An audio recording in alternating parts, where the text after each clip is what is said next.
Hi guys, welcome to my channel. I'm Naomi and I create travel content here on YouTube. In today's video, I'm going to teach you how to select your next travel destination. Since I travel quite frequently pre-pandemic, some of my friends have asked me how I choose my travel destination, and by some, I mean just like one or two. Oh, okay. Yeah. Oh, okay. But anyway, I wanted to share with you what goes on in here, or more like here, because as cliche as it sounds, I pick my travel destination based on my heart. So whatever my heart wants, my heart gets. In all seriousness, I have organized the mess in my head into a slightly more structured form for you to follow better. But do keep in mind that this how-to is more for if you're organizing your own trip rather than going on a holiday tour. So if you would like to know how to select your next travel destination, keep on watching. There are 3 parts to determining your next travel destination: the head, the knowing yourself, and the fun. The first part is called the head, which relates to your budget. So why is it called the head? Because you shouldn't wear a hat that's bigger than your own head, and you don't want to go into that just because you want to go travel. That's pretty irresponsible to yourself.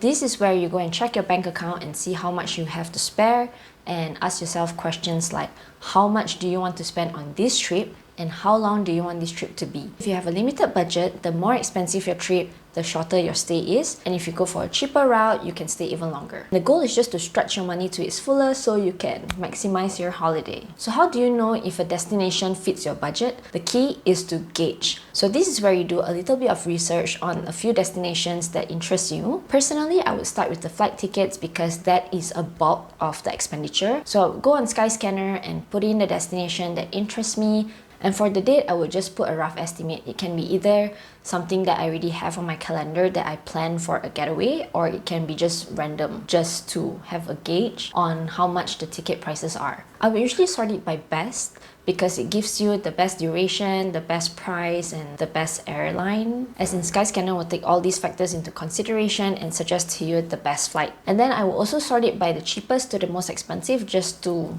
know what my options are. Maybe I'm willing to spend a longer layover time just to have a few hundreds knocked off my ticket. A really good real-life example for this is for my trip to Tokyo. My sisters and I wanted to go to Tokyo during spring just because the weather is less harsh as compared to winter. So we wanted to have it coincide with the sakura season because it's around that time anyway. But then we found out by chance that just a mere 1 week before the estimated sakura blooming season, it's like half the price. So obviously we went for half the price cheaper. Although it would have been really great to have seen sakura in Tokyo, but it's okay. I would rather save 800 ringgit and still enjoy Tokyo as Tokyo. If you haven't thought about where you want to go on your next trip, you don't have a bucket list, you have totally no idea where you want to go, the world is your oyster, let me introduce you to this feature on Google Flights, which Skyscanner used to have, but I can't seem to find it anymore. Here's what you do. Head over to the Google Flights website, input in your departure city, and for the arrival city, you just leave it blank and input in your dates. And from there, just click search. And this will show you the prices of flight tickets to anywhere in the world. I think this feature is really cool because you might not even think of certain places that you want to go to, but once you see how much it costs, cheap like it's crazy, and then it piqued your interest a little bit, then bam, you're on the next flight there. And aside from flights, you will also want to check on the accommodation prices. You can go on Airbnb, Booking.com, Agoda.com. This matters a lot because some places can be really expensive. Even if like the food or the attractions and the activities is well within your budget, the accommodation might not be. That can be a deal breaker. In my case, it's Melbourne and Hong Kong. Part 2, it's called the knowing yourself. What is your travel style and what is the goal of this trip that you're going on? Is it to go on an adventure? Is it to relax? Is it to find yourself? Is it to reconnect with friends and family? What's the goal of this trip? And also, are you going on a solo trip or with a partner, your friends, or your family? This part is important because it not only helps you determine your travel destination, but it also helps you with your budget. If you're going on your own, everything is on you. You can opt for cheaper alternatives to accommodation, food, activities, transportation. But if you're going on a trip with your friends, family, or even a partner, it would affect your travel destination selection because then you have to consider where you want to go, where they want to go, what suits your personalities, the age group, interests. everything.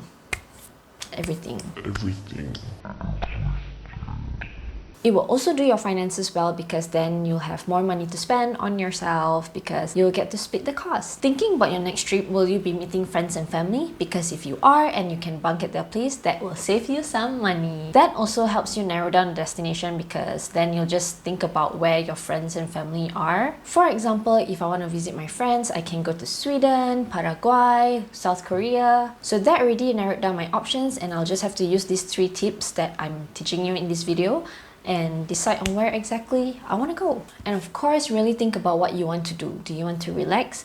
Do you want to go shopping, cultural sightseeing, historical sites, museums, lay on the beach? Do you want to be in the middle of the hustle and bustles of a city? Yep, so this is where you self-reflect and think about what you really want to do on this next trip, and that will help you determine your next travel destination. The third and the last part is called the fun part. This is where you excite yourself by researching the destinations which you have narrowed down. Here is where you want to utilize social media. You can go on Instagram, TikTok, YouTube, and good old Google to find the must-see attractions and must-eat food.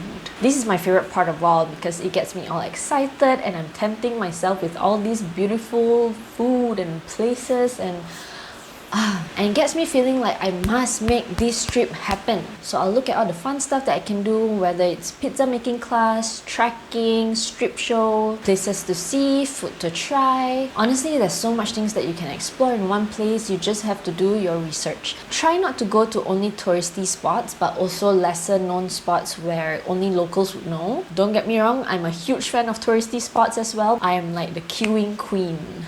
But I also like to discover hidden gems and like quaint, quiet places that I can just chill at and there's not many people. And that reminds me of the pelmeni place I went to in St. Petersburg, where it's like a local spot and the food was so amazing. And the fact that there's no crowd from tourists. You will also want to include in your research the accommodation options that you have. Again, you can go on Airbnb, Agoda.com, Booking.com, and the other travel sites to start wish listing the accommodations that pique your interest. Usually I go for aesthetically pleasing ones, aside from the comfort and the amenities and the facilities that they have, of course, and the price. And next, you will also want to research on the safety of the destination. But I mean, in all honesty, nowhere is really safe, but I guess by doing your research, if you know that a certain place is maybe known for an alarming rate of pickpockets and that's something that you don't want to worry about, then just strike that place off your list. To me, most of the places are pretty much the same, but of course, there are certain areas that have like a higher crime rate. Like for example, I personally wouldn't go to Harlem or that Cecil Hotel place. What is it called? It's called Skid Row. Yeah. So places like that you know for sure the crime rate is high and there's a lot of homeless people, I personally wouldn't go there because that's like increasing my chances of being harmed. Try to be smart with your decision making. And while I'm at this stage, I will already start pinning the places of interest on Google My Maps. This is my favorite thing to do because it helps with my future serious planning, and I pretty much already know the places that I can go, so I don't have to re-research when I have finalized the destination. So there you have it. By following these 3 steps, the hat, the knowing yourself, and the fun should help you narrow down your next travel destination option and help you decide on your ultimate choice. But really, if all else fails, just list down like 5 destinations in your bucket list and do a random selection. You can just close your eyes and just do that.